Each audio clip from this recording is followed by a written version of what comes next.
Piparkoogi tegu. Piparkooke meisterdame alati koos perega.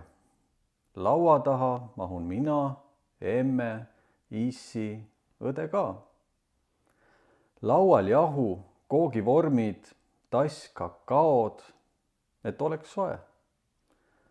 Tunnen, kuidas tasapisi jõulutunne põue poeb. Rullime ja näeme vaeva, kaunistame hoolega. Pärast seda sööme kooke mõlema suupoolega.